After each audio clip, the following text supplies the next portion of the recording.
Hey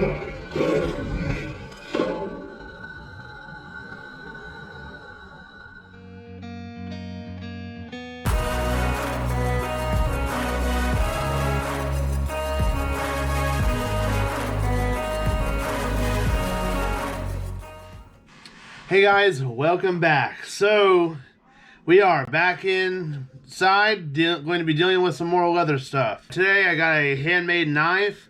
I think he said it was made out of A1 steel, I think is what he said. I don't remember right off the bat. The fella I got this from, I'm making the sheath for. So I think he said it was nephew is the one that made it up. And to be honest with you, I really like the way that this feels. So I already kind of am a little bit fond of this knife. So I figured I'd go ahead and at least show you what I'm going to be making the sheath for. This is going to be a simple wrap, and another wrap sheath, and it's going to consume probably about half the handle. And I'm going to also end up doing a basket weave stitching for the most part of the sheath. And it'll be a high and tight type of sheath instead of a drop loop, because the way that the way that the knife is set up and everything, the blade's not quite long enough for it to be just the blade covering, just a blade sheath. That's why I'm going ahead and doing a full wrap. I'm going to go ahead and do it that way and go ahead and see how it turns out. So let's go ahead and jump on into it and get this thing cut out.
Alright, so this is a wrap.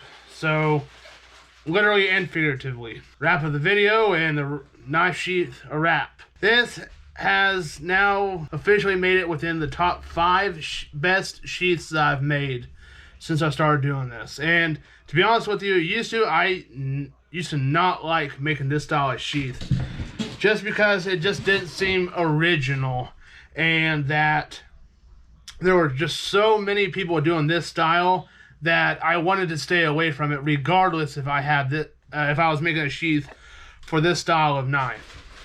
And so I just had stayed away from it for so long. But I'm actually kind of glad I got over that and started making them like this, because I've got this pretty well down now, I do believe. At least for the most part. Now, if you enjoyed this content, go ahead and check out the leatherwork playlist on the channel. And go ahead and hit that subscribe. And if you want, go ahead and check out the channel's Instagram, TikTok, Twitter, and Facebook. They'll all be linked in the description below. And I'm going to go ahead and jump onto the video verse. Alright, so going to be finishing up Hebrews chapter 8. And so this is verses 7 through 13. It is a little bit longer because the verses are a little bit longer. But I want to go ahead and wrap this up because it doesn't make sense to cut this in half. And it says, "For if that first covenant had been faultless, there would have been no occasion for a second one. But finding fault with his people, he says, 'See, the days are coming, says the Lord, when I will make a new covenant with the house of Israel and with the house of Judah. Not like the covenant that I made with their ancestors on the day I took them by the hand to lead them out of the land of Egypt. I showed no concern for them, says the Lord, because they did not continue in my covenant. For this is the covenant that I will make with the house of Israel after those days, says the Lord. I will put my laws into their minds and write them on their hearts. I will be their God, and they will be my people. And each person will not teach his fellow citizen and each his brother or sister, saying, Know the Lord, because they will all know me, for the least to the greatest of them. For I will forgive their wrongdoing, and I will never again remember their sins. By saying a new covenant, he has declared that the first is obsolete, and what is obsolete and growing old is about to pass away." And that is Hebrews chapter 8, verses 7 through 13. Thanks for watching, guys, and I'll see you in the next one.